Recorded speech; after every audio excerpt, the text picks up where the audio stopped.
Really quick, since you were just there, but Mayor Adams described New York as, quote, his home. How did his home look? Pretty neat and tidy? No, his home is disgusting. I compared it to what I called Gotham City. The streets are filthy. They're covered with people basically dying on drugs. They can't even stand up. They're falling over. There's so much crime in the city. I can't comprehend how people live there. It was repulsive. It smells bad. And I think it's a terrible place. Okay, so quite a bit of projection there from Marjorie Greene about her true thoughts about herself. Marjorie Greene was in New York City for, I'm gonna say 81 minutes. As Emma Vigeland points out, she went through a war zone on her Escalade ride from her Midtown 5-star hotel to the courthouse and then to JFK. That's it. She was there, not at all. She drove from one place to another, to the airport and home.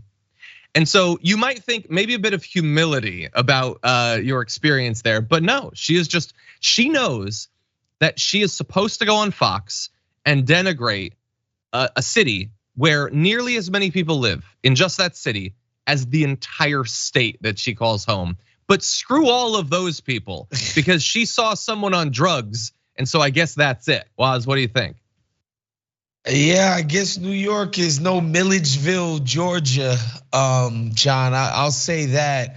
But just as a native New Yorker, I laugh at this kind of thing. New York City, the greatest city ever known to man, the greatest place on earth, the center of culture, the center of the universe.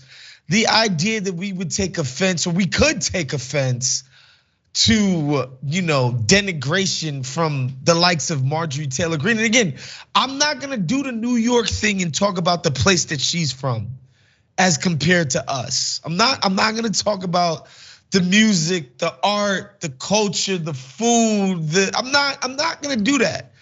I'm not gonna stoop that low. But I see this kind of thing, and first thing I say, wait, where's this woman from? Oh, okay. Well, let's bear in mind there are some places in Georgia with great food and great music and great culture.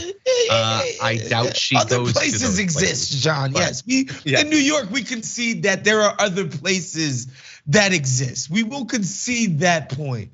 But the idea that the likes of uncultured swine like Marjorie Taylor Greene could come to New York and have a negative thing to say, not gonna accept it. It's not gonna happen, John. Yeah. Well, look, I will say what I do know about the right is one of their, not the actual hosts, they express this opinion, they don't mean it, but regular conservatives might. They feel like people from the coast have no respect for them and the places they live. Okay, and in some cases that's true. And so if they're offended by that, I understand that. But then immediately turn around and attack massive cities where literally millions of people live. And they don't see that to be a problem at all because again, they weren't expressing a principle in the first place. They're not looking for fairness. They're not looking for balance. They're not looking to treat others as they wish to be treated. They're looking to be treated well and to hit people they dislike as hard as they can. That's what they're trying to do. That's Marjorie Greene. Marjorie Greene doesn't know a damn thing about New York. She didn't see the things. And I'm not saying that there isn't dirt in New York, that there are any of those things that she said. She just is lying because she didn't actually see it. And she also, how interested is she in drug overdoses in her district? Nobody has an opioid problem. Nobody's cooking meth. Nobody has fentanyl. No, none of this stuff is happening, I guess, in rural parts of Georgia, just perfectly clean from top to bottom. I know that that's not true because there's no part of America where that's true. All of America has problems, which is why I think we all need to band together to fix those problems. She's not interested in that. And I'll also say, I love people like Tucker Carlson being like, hey, would you like to take a moment to just attack this place, New York, which I hate and we all hate and literally all of us live in and have lived in for decades and would never want to move to rural Georgia. But no, we totally hate it. It's so dirty here. It's just person from middle of nowhere GA can't understand why tens of millions of people flock to New York, why we've produced some of the greatest people this country has ever laid eyes upon. I mean, Who's from Cummings, Georgia? Who? Somebody tell me, please. No problem with Cummings, Georgia. By the way, Woz, you guys also produced Donald Trump, so you have some explaining to do. And he's actually from Queens, Jamaica State's not far from where I grew up, honestly. Yeah. It's one of the stains on our legacy, but it's just the exception that proves the rule.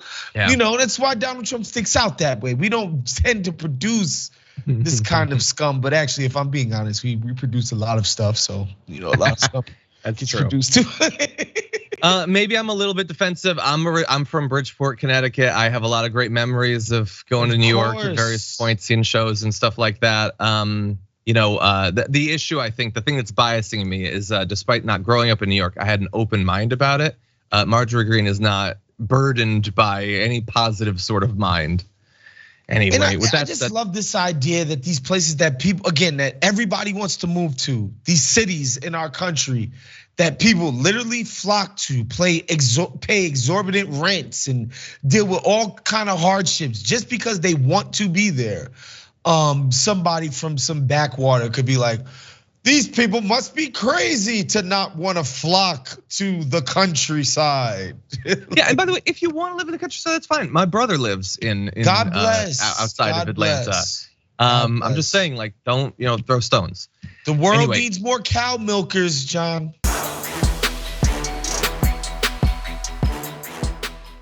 For more political news breakdowns, interviews, stories of activism, and me trying my hardest to care about the occasional big celebrity news story, subscribe to our YouTube channel at youtube.com/thedamagereport. And you can ring the bell wherever it is so you don't miss anything.